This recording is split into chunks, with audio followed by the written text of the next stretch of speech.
Elections 2013 سے پہلے تبدیلی کے نعرے لگے اور نیا پاکستان بننے کے وعدے بھی ہوئے. پھر انتخابات کے بعد ہم نے دیکھا کہ ابھرتی ہوئی قوت سے ایک ایسے صوبے کی حکومت تک جس پہ ساری دنیا کی نظریں ٹکی ہوئی ہیں، بلکہ کچھ سینئر تجزیہ نگاروں کا خیال ہے کہ یہاں پہ the great game is about to begin, یعنی سارا کھیل یہیں پہ چھڑنے والا ہے.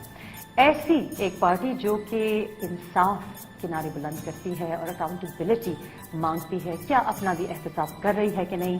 آج ہم پاکستان تحریک انصاف کے چیئرمین عمران خان صاحب سے انٹرویو کر رہے ہیں، بات چیت کر رہے ہیں. السلام علیکم. وعلیکم السلام. بہت دیر کی مہرباں آتے آتے آپ نے تقریباً 1.5 سال کے بعد ہمیں انٹرویو دیا ہے. اب سوال یہ پیدا ہوتا ہے کہ کیا آپ کے پوچھنے میں میرے خیال میں آپ نے صحیح طرح پوچھا نہیں ہوگا. اچھا چلے ٹھیک ہے، شاید ہماری کوتاہی ہو، ہم سے کوئی غفلت ہو گئی ہو، لیکن اگر اتنی ہی رفتار رہی تبدیلی آنے کی، کیا ہم یہ توقع کر سکتے ہیں کہ یہ تبدیلی جو پرومس کی گئی ہے وہ بھی یوں ہی خرامہ آئے گی؟ ریان، تبدیلی تو آ چکی ہے پاکستان میں. تبدیلی اس طرح آ چکی ہے کہ پاکستان کی عوام نے 2013 کے الیکشن کے بعد سڑکوں پہ نکلائی. یہ کبھی بھی نہیں ہوا. 8 بجے صبح لائنیں لگی ہوئی شہروں کے اندر. میں ساری زندگی میں پاکستان کے ساتھ بڑا ہوں. الیکشن کے دن شہروں میں چھٹی ہوتی تھی، کوئی نظر نہیں، سارے یہاں اسلام آباد تو سارا نتھیا کے نہیں چلا جاتا تھا. تو تبدیلی تو جو یوتھ کی انوالومنٹ، جو بوڑھے، جو اوورسیز پاکستانی جس طرح آئے ہیں، یہ کبھی پاکستان میں ایسے سینز نہیں ہوئے. تبدیلی پاکستان میں آ گئی ہے. جس ہم منزل پہ پہنچنا چاہتے ہیں اس کے لیے ایک جدوجہد کی ضرورت ہے. دیکھیں، زندگی میں کوئی بھی کسی قوم کی زندگی، کسی انسان کی زندگی کبھی اسٹریٹ لائن میں اوپر نہیں جاتی.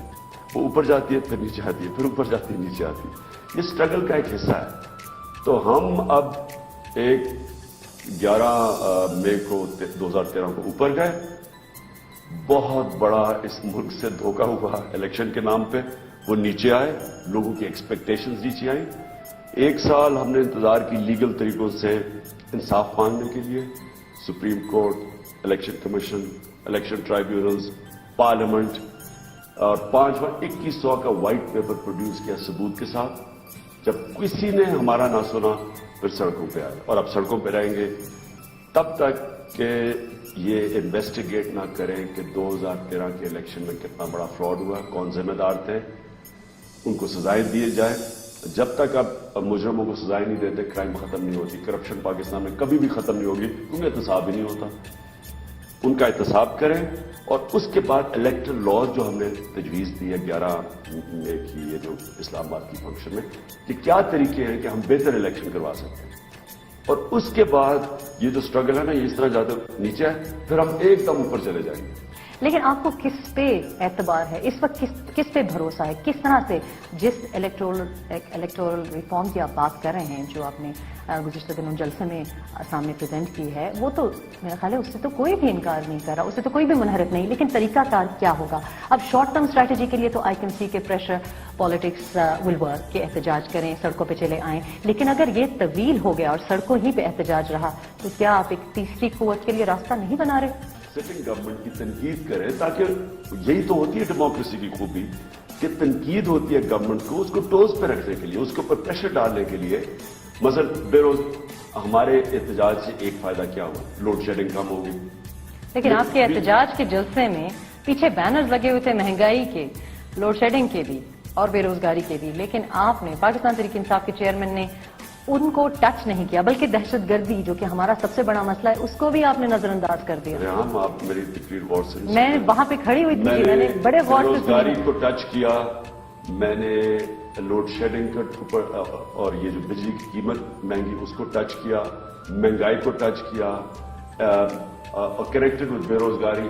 انویسٹمنٹ کیوں نہیں آ رہی اس کو میں نے بتایا. لیکن آپ کے چارٹر آف ڈیمانڈ میں، آپ کے ایجنڈا میں وہ شامل نہیں تھا، not as a priority. Charter of demand تو الیکشن بہتر کرنے کے لیے تھے.